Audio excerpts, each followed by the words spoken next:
salimos del COVID y salimos del SARS para ingresar a la era de la viruela del mono? Bueno, comenzamos con un especialista que es el doctor Luis Pampa, infectólogo del Instituto Nacional de Salud. ¿Cómo está, doctor Pampa? Buenas tardes.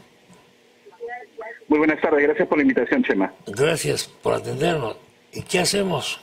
¿Alarmarnos o decir que esto en realidad es una moda y pronto pasará? Me refiero a la viruela del mono. Muy bien, creo que es importante comunicar, educar a la población, ¿no? En el mundo ya tenemos 51 países que han reportado casos de viruela símica, más de 5.000 casos reportados y en el Perú tenemos 3, ¿no? Por supuesto que es muy probable que en el transcurso de las horas se están haciendo una búsqueda, están apareciendo, van a aparecer pacientes y obviamente pueden aumentar estos casos, pero lo más importante es que la población esté educada de lo que tiene que hacer, ¿no?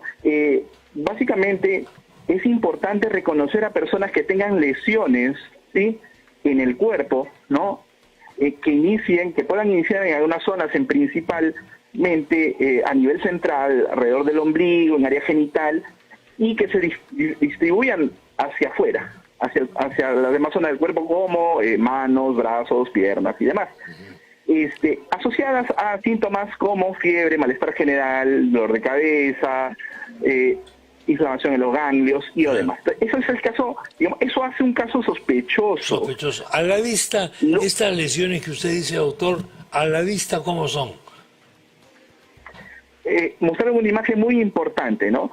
Estas lesiones tienen una evolución, primero son un poco planas, lo que diferencia es el cambio de color en la piel, son un poco más rojizas, luego se sobrelevan, ¿sí?, como una pápula, vesícula, pústula, siguen diferentes cambios, pero las lesiones son casi similares con estas enfermedades exantemáticas que a veces tenemos, pero el patrón es diferente. Por ejemplo, tenemos a inicios de años hubo una alerta epidemiológica por enfermedad mano-pie-boca, en donde esa enfermedad, ese síndrome solamente abarca mano, pie, boca, como su nombre lo dice. Esta también puede haber lesiones en la mano, en la piel de boca, pero va a haber más en región central, a nivel del ombligo, en área genital. Hay 2 factores de riesgo importantes que tenemos que considerar. Una, cuando hay un caso positivo dentro del hogar y la familia no tiene cuidado de las medidas que debe tener dentro de la casa. Supongamos el caso positivo, comparte los vasos, los cubiertos con los más miembros de la familia, está muy cerca a sus familiares, los familiares están cerca de las lesiones, se pueden contagiar. Se pueden contagiar. Y también se ha descrito eso hecho por el CDC de Estados Unidos, por el Centro Nacional de Epidemiología de Estados Unidos, de aquellas personas que tienen relaciones sexuales, hombres que tienen relaciones sexuales con hombres, pero obviamente esa es la descripción epidemiológica. Es muy importante decirle a nuestra población que frente a las lesiones no hay que estigmatizar.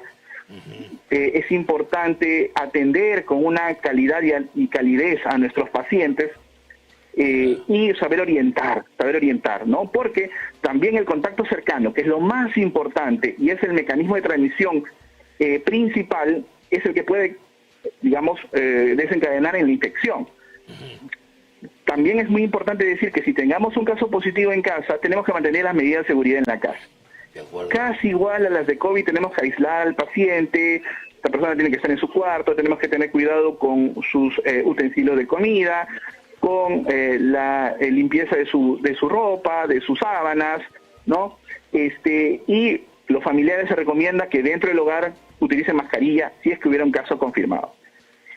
Ante todo es importante, sobre todo, presentar lesiones y presentar los síntomas y que haya el contexto epidemiológico y el contacto, ¿no?, de riesgo, que llamen al 113 o que acudan al establecimiento de salud más cercano. Ahorita en estos momentos estamos, por ejemplo, en Diri Centro, estamos capacitando al personal de salud de Diri Centro, ¿no?, de la jurisdicción Centro de Lima, porque ya van a implementar ellos también a sus equipos para hacer... van a haber puntos focales de toma de muestra en donde los pacientes se puedan acercar y así todos los establecimientos de salud, todas las jurisdicciones de salud se están organizando y es importante que sepan los pacientes a dónde acudir, que sepan que puedan recibir ayuda del personal de salud, orientación y obviamente Si cumplen los criterios epidemiológicos y clínicos, luego puede hacerse las pruebas para diagnóstico y mantener la comunicación con ellos. ¿Cuán mortal es este virus, doctor? Se ha descrito muy pocos casos de mortalidad en población, ¿no? 1 a menos del 4%, pero usualmente son aquellos pacientes que están complicados por otra enfermedad. Por otras enfermedades. O sea, puede haber alguna otra enfermedad que cause una baja de defensas en los pacientes, que haga que su cuadro sea más severo y luego presenten alguna otra complicación. O sea, en adultos jóvenes sin enfermedades, si presentaran esta enfermedad es muy poco probable que se compliquen. Pero, bueno, es importante cada paciente es diferente, cada persona tiene factores de riesgo diferentes y obviamente la atención tiene que ser personalizada por un profesional de salud bien capacitado. Por supuesto, a más edad, más vulnerabilidad. No solamente, lamentablemente siempre en casi todas las enfermedades, la edad juega un factor importante. No es específico del mono, es específico no es específico de ninguna, sino de todas en general. O sea que con transmisión aérea no hay. La transmisión aérea no se ha descrito en estudios. Correcto. Como la COVID-19, ¿no? La COVID-19 uno estornudaba porque habían síntomas respiratorios. Exactamente. En la COVID-19 hay síntomas respiratorios. Entonces uno estornudaba, tosía, formaba microgotas, aerosoles y diseminaba la enfermedad en el ambiente. Correcto. En este caso no hay síntomas respiratorios. Por ahí algunos pacientes pueden referir un pequeño dolor de garganta, pero no va a haber estornudos, rinorrea, tos. Entonces la posibilidad de que se disperse tan efectivamente como en su momento fue la COVID-19 es menor. Claro. Pero en personas que son contacto directo, claro, en familiares, correcto, la recomendación es utilizar mascarilla porque cuando conversamos también eliminamos microgotas, 200 a 300 en promedio. O sea, a veces son tan pequeñas que en aquellas personas que están cerca a un caso confirmado y son contacto directo, hay que tener cuidado y hay que ponerse mascarilla. Correcto. Transmisión en superficies, ejemplo, un plato, una cuchara, un vaso, un escritorio, el respaldo de una silla, cosas así que yo puedo tocar o que puedo absorber o que puedo... ¿Existe esa transmisión? Actualmente aún no han salido estudios que determinen el tiempo exacto de transmisión en objetos inanimados. Okay. En COVID-19, si recordamos, en el recurso de los meses de la pandemia ya aparecieron estudios y 6 horas en promedio se mantenía en algunas superficies. Correcto. Entonces, pero es importante la desinfección de las superficies, no solamente por esta enfermedad, por la COVID-19 y por otras. Aunque en la COVID-19 es muy poco probable que por contacto, y eso lo hemos visto en el cambio de indicaciones y medidas de prevención en el tiempo, pero bueno, eso no quiere decir que sobre todo en menor tiempo, en un contacto directo, pueda haber un contagio. Hay casos reportados de personal de salud que no ha mantenido las medidas de bioseguridad frente a los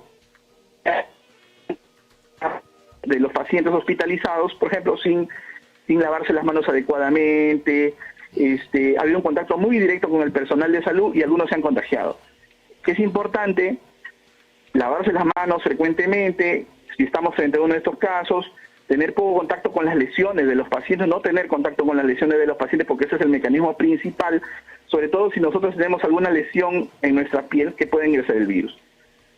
Pero igual es importante continuar y vigilar los estudios, porque en esta enfermedad, al igual que COVID-19, todos los días salen publicaciones y seguro ya tendremos en las semanas información más detallada de ella. Varían los conceptos anteriores también, porque hay más casos para estudiar, etcétera, ¿no? La parte cuantitativa es importante. Oiga, ¿y cuánto tiempo demoro con la enfermedad, o por lo menos con los síntomas más importantes? Ejemplo, esas heridas, esas manchas rojizas, ¿cuánto tiempo me pueden durar o se me quedan de por vida? Ok, la enfermedad tiene algunos periodos. Primero, una persona se infecta, ingresa el virus a su organismo. Luego el virus empieza a reproducirse dentro del organismo de la persona infectada y viene el periodo de incubación. Es el periodo en el cual aún no hay síntomas. Okay. Ese periodo oscila, al igual que en COVID-19, en esta enfermedad de 5 hasta 21 días se puede considerar. Okay. Entonces, ese es el periodo de incubación. Día 1 de inicio de síntomas, que usualmente los pacientes van a tener fiebre, malestar general y otros síntomas asociados, es el día 1 de periodo sintomático. Usualmente al día siguiente, a los 2 días o a los 3 días empiezan a aparecer las lesiones. Las lesiones usualmente pueden estar de 2 a 3 semanas. Puede haber algunos pacientes que, dependiendo de las enfermedades que tienen, dependiendo de su estado de inmunidad, pueden tener el cuerpo lleno de lesiones, otros con lesiones un poco más localizadas, pero en las zonas descritas que hemos hablado, y pueda estar en promedio entre 2 a 3 semanas. Pero en ese periodo de tiempo el paciente tiene que estar aislado. Aislado, eso es importantísimo. Así siempre. El aislamiento es importante. Bueno, en fin, vamos a ver cómo evoluciona. El asunto es tampoco no alarmarse demasiado, ¿no? Porque sí, es muy importante estar a veces cerca de la información que todos los días está saliendo. Podemos creer en falsos diagnósticos, en pensar en lo que nos entra una especie de paranoia, ¿no? También. Bueno, nos ha pasado con el COVID, debo decir, ¿no? Evidentemente, con ese tipo de cosas, ¿no? Es cierto. No es para menos. Bueno.